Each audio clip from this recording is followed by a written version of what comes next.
working for these cities in terms of recruiting and retaining officers.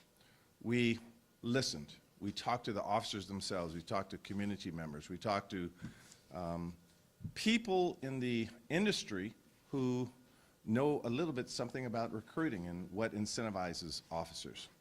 We also looked at the exit interviews of officers.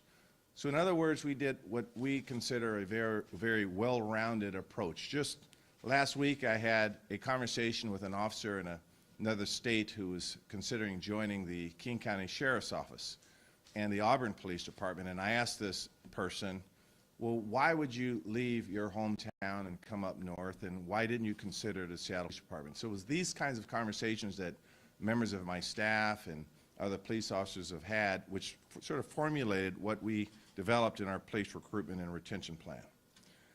I also wanted to share with you that I hope we all could agree that just hiring more officers is not the answer to public safety, effective public safety. That is a significant component. This is an allocation resource strategy. We also know that our continued investments in community-based organizations, in faith communities, working with communities, our work going upstream with educational strategies, that all of the other components using technology as example, crime prevention through environmental design, all of the other components are necessary to achieve the levels of public safety that I would like to see in the city of Seattle as mayor. Having said that, I'd like to explain a few of the key elements of the plan, and I want to thank all of the officers, and I want to thank members of my staff and other members of many departments in this work. And when I say I thank the officers, many of you may know that I go to many roll calls. Some of these are at 3 o'clock in the morning, some of them are in mid-afternoon, and I talk to the officers themselves about how they feel, what their morale is like. Do they feel respected? And I ask the question, number one, how can I be a more effective mayor for you? And how do we go about building the trust that we want to see in communities? And how can you help me and I help you build the bench strength? Because many of these officers are working double shifts, they are being disrespected, and they are dealing with issues even in their own lives on their day-to-day jobs that I'm concerned with as mayor. When I talk about One Seattle, that's what we talk about, looking at the whole ecosystem of public safety, talking to the officers themselves, and having the right funding strategy. And I think that's what this plan presents. A few key elements. First of all, we want to expand the applicant pool by prioritizing the recruitment of candidates who reflect our values.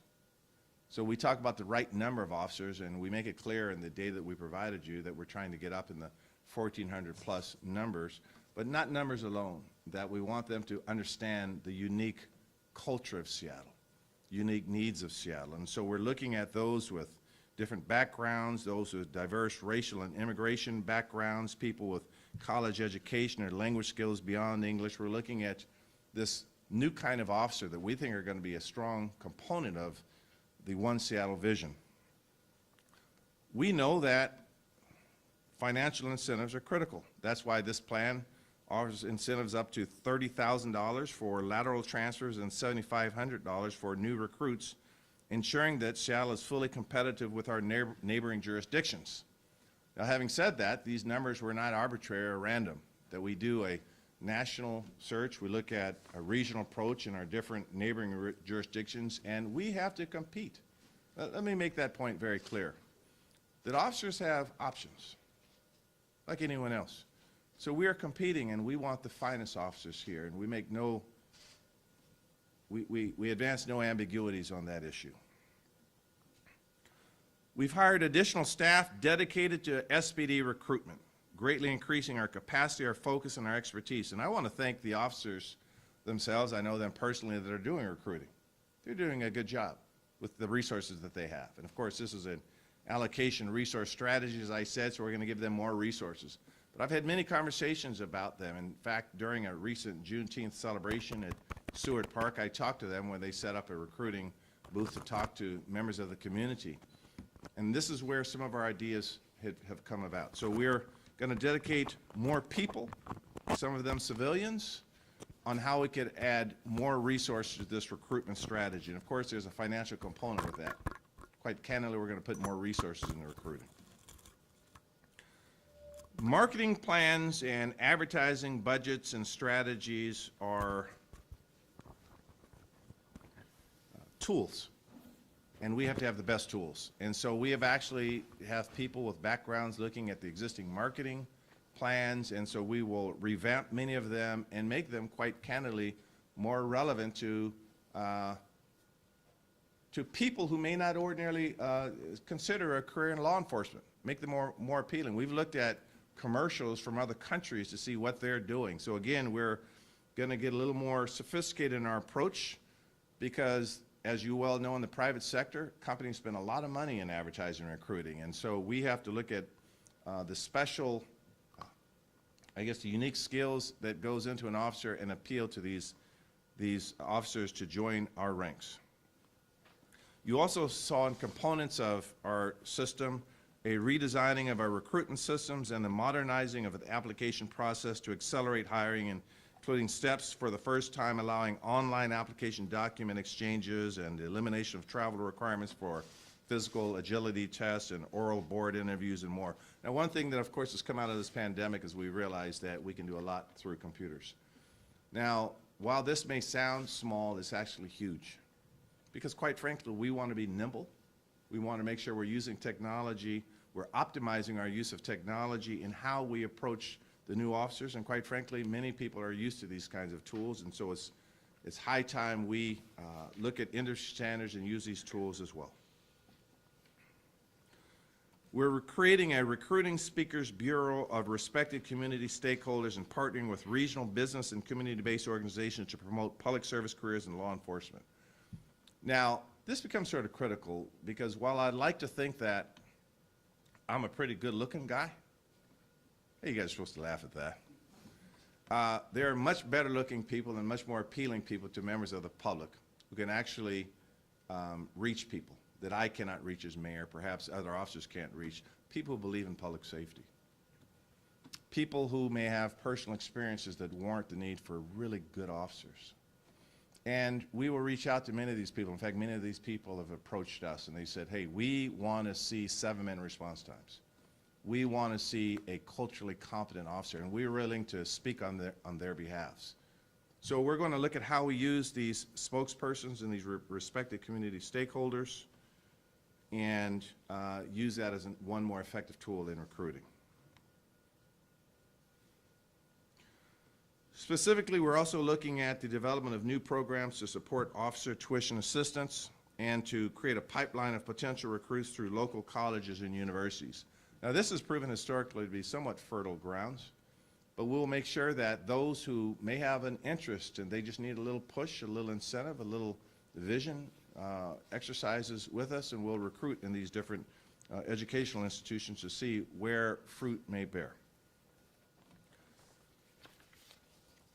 There are also other specific components in the plan that we've presented to you, but at the end of the day, as I started with my comments, more officers is not the answer alone. It's one component. And we will not lower our standards on the type of officer that we want. We want the right number of officers and the right kind of officers. But the fact is that our current staffing it has been described as being at crisis levels, that we are asking a lot out of our existing force, that we will approach the city council with specific requests, and that we know in the 84 square miles of the city that this is a unifying element in our city. It crosses racial lines, it crosses socioeconomic lines, that people want to feel safe, and they have a right to feel safe. So under our One Seattle approach and under our recruitment and retention plan, we will not sacrifice quality. And I'll close before the chief speaks by saying, again, I want to thank the current police officers for understanding what our One Seattle vision is all about. Again, I've been at many roll calls throughout all hours of the day, several precincts, and we're not finished yet. And I look at the officers, and I look in their eyes, and I say, number one, I respect what you do. You're trying to protect and serve. I'm trying to find you bench strength. And I'm trying to change the narrative to unify this city, a city that's been fragmented in recent years, but whose trajectory is only going to be improved by what we're trying to do in the Harrell administration. So with that, I'm going to introduce the Chief Adrian Diaz, who I believe will say a few words on our recruitment and retention plan. Thank you very much. Thank you. Good morning, and thank you, Mayor Harrell, for your support in promoting our efforts to restore our staffing levels. And thanks to all of you gathered here for getting the word out. Yes, we are hiring, but we are working hard to keep the experienced, well-trained officers we already have. The past 2 years have been incredibly challenging for SPD, and I want to thank those that have stayed with this department. We cannot afford to lose another single officer, especially to other law enforcement agencies, which is why I'm thankful Mayor Harrell's will include a competitive economic package to focus on retention.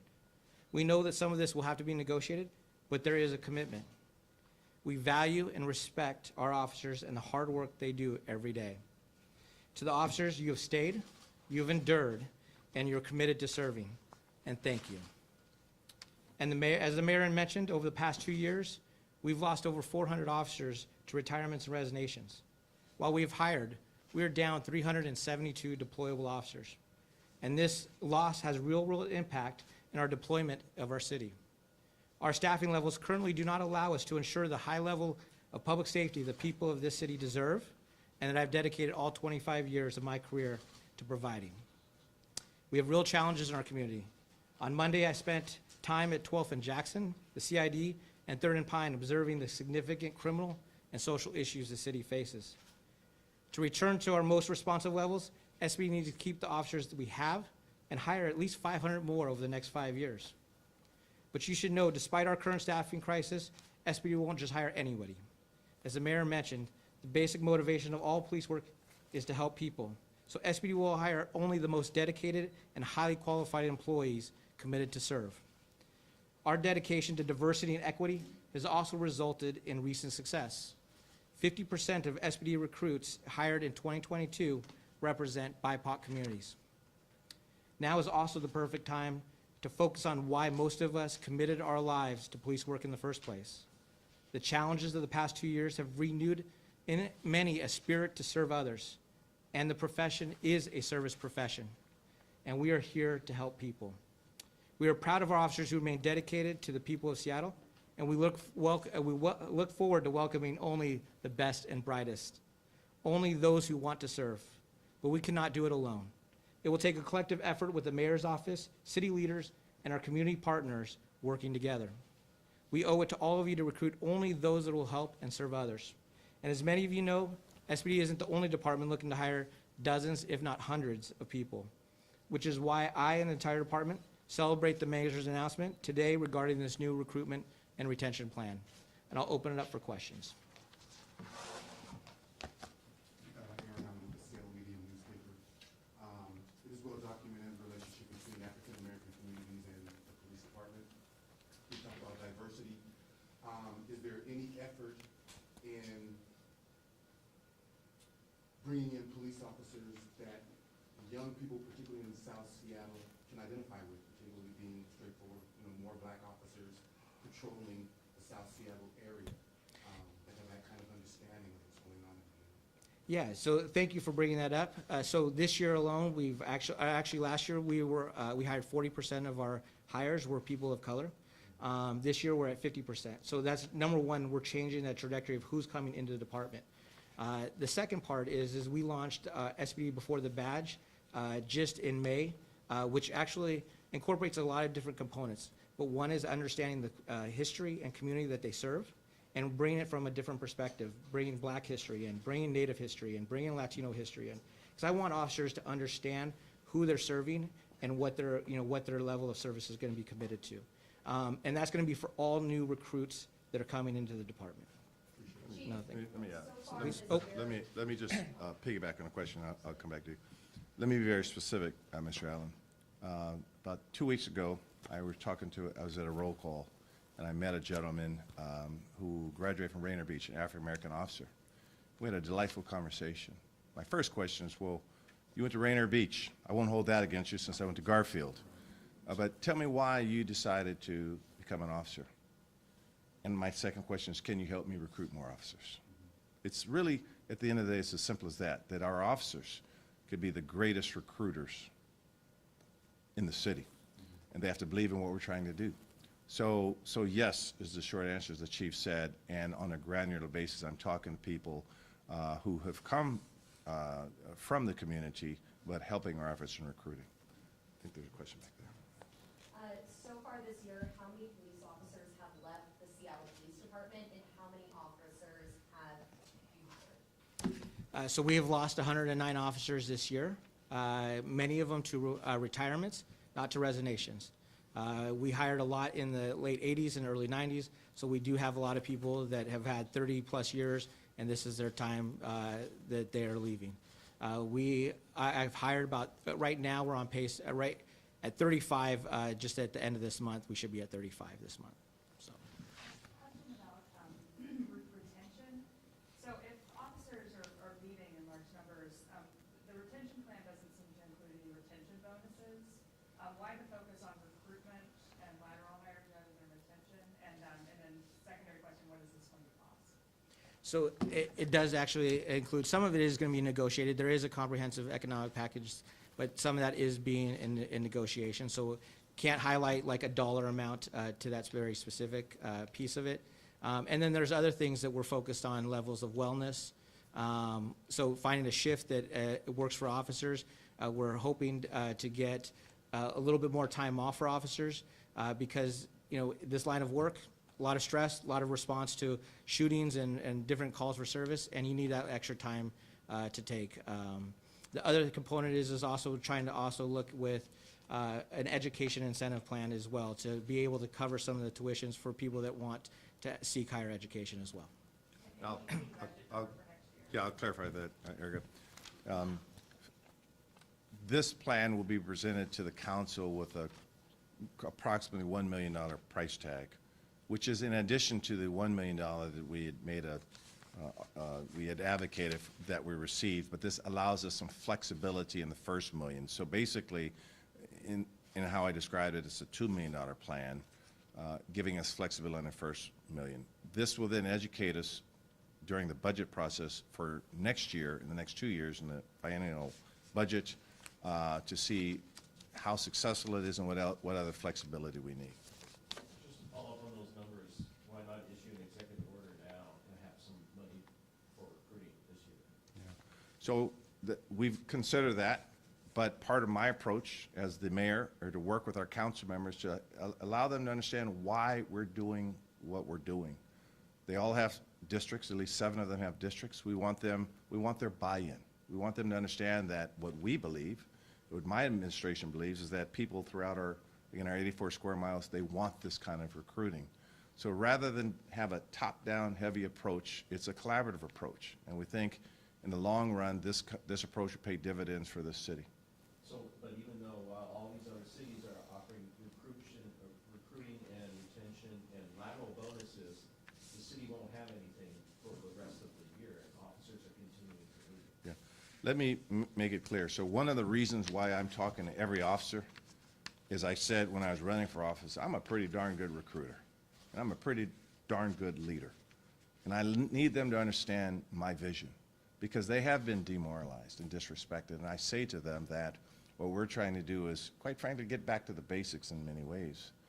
So, and I want to make this clear to Ms. Barnett's question, that the retention issues and the monetary issues, we are in SPOG negotiations as we speak. So it's ill-advised to start talking about some of the specific dollar amounts with respect to retention, while that's the kind of thing we're negotiating right now. So that's why that's conspicuously not there. We do know from data, from talking to recruiting agencies, from common sense, that these officers that have chosen to stay with the police department, that they have options. And so we recognize, and I verbalize to them my personal thankfulness for that approach. So we're negotiating in good faith, and we'll move forward. So that's why some of that is not in there. I see it. One more, just follow up. Yeah, you're standing up too, so you get as many as you want, because they're all sitting down. Go ahead, Matt, go ahead. I mean, you said retain officers through opportunities and appreciation. I think appreciation is the key word here. The city has a reputation for not appreciating its officers after the defunding movement, the comment as the city council. Isn't that really the biggest hurdle here to prevent people from leaving the department? If it was a good department to work for, people wouldn't leave. Yeah. So I don't speak for the officers. I'll let them tell you and others what the biggest hurdle for them is.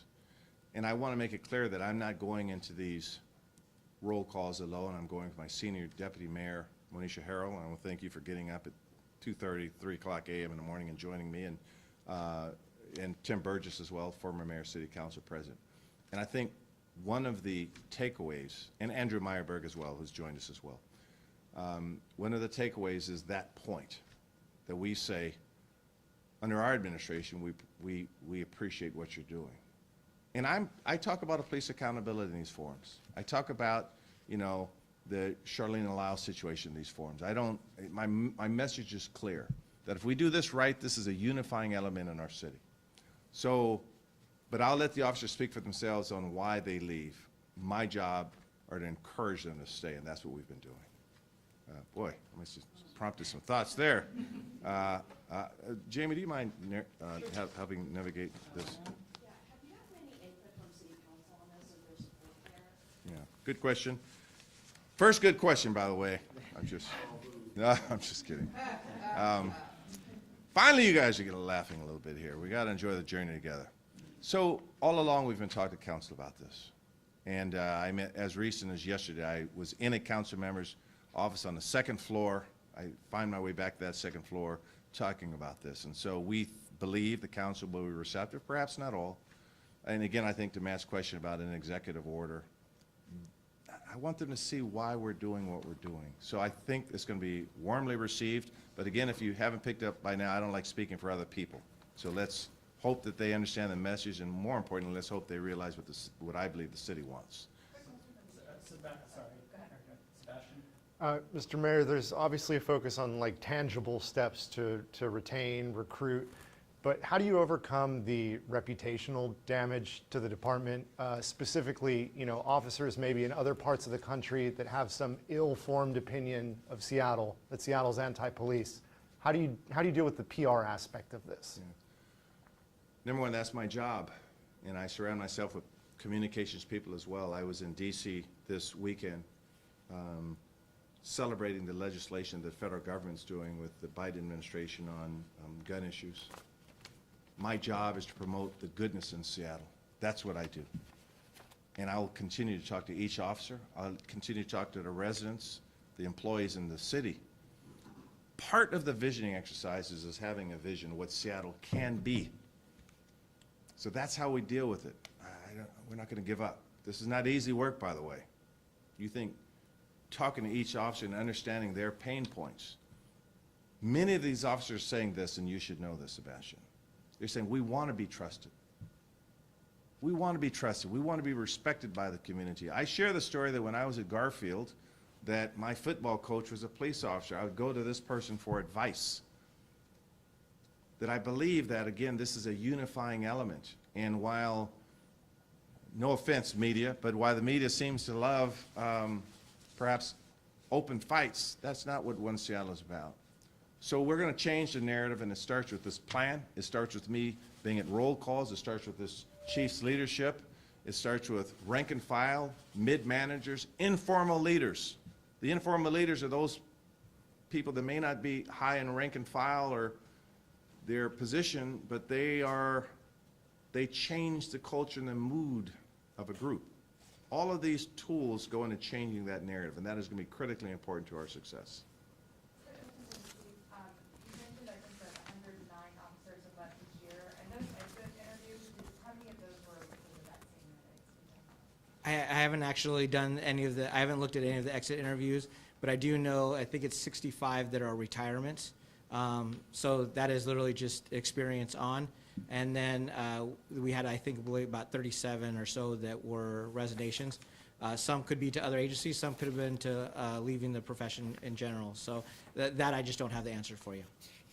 Kind of the opposite question to Sebastian.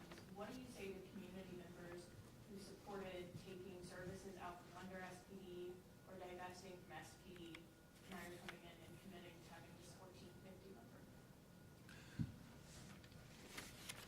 I say the same thing that I said when I was running for office and when I took office. Give us a chance to show what an effective police department can do when given the right resources. That everything that I know about organizational improvement would suggest you don't starve a department or starve an organization with resources to get optimal performance.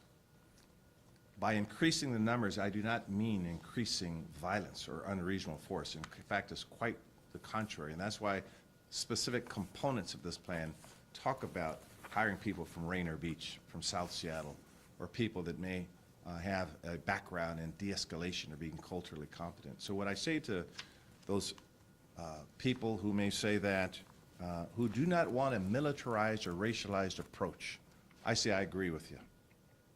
Who do not want over-policing in underrepresented communities, I say I agree with you. Who are intolerant of unreasonable force, who love de-escalation, I say I agree with you. And we believe that's what this plan presents. We've got time for about 2 more questions. And Matt, just to clarify too, I think your question around incentives was not about retention, but was about incentives now, right? Correct. Yeah, so we sent legislation this morning to council to release funds, those 1 million, the additional 1 million today. So, anyway. Matt, Well, just a real quick follow-up, just in terms of the same thing. As you know, the council asked your office to come up with other jobs in the city that could need recruitment bonuses as well. What's going to happen with that request? As you know, the city council is very interested in other non-STB jobs and incentives. Yeah. So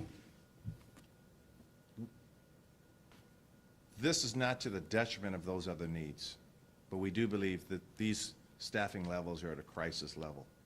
So we emphasized our recruitment and retention plan specifically for our police department, but not to the detriment of those other needs. And so we'll continue to look at those other needs as well. It's very clear, based on the response times that we are going to drive, what kinds of priority calls that we want to respond to, that this is a priority at this point, during our budget situation. But that work continues to be there, and we'll continue to get to it. Is the goal of 1,400 officers still a realistic goal? Has that number been revised at all? It is a realistic goal. We'll again look at, and I want to make it clear that this is one strategy of many, that we will continue to look at through our negotiating process, how well our department performs, where there can be improvements, but we think that's a realistic goal and attainable. And again, you know, we set it out there. And quite candidly, I don't think you've seen previous administrations set a bar and do everything possible to achieve it. So that's our approach. We open up the data, we let you see our numbers, and we think it's a realistic goal. So Grace, last question. It seems like some of the retention piece is tied to this ongoing SPA negotiations. Do you anticipate that contract being reached before the budget season this year? Well, let me be specific. When you say before the budget season, I'm going to use that as an October, November timeframe.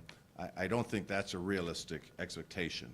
But this is what I've said to the officers in the department, that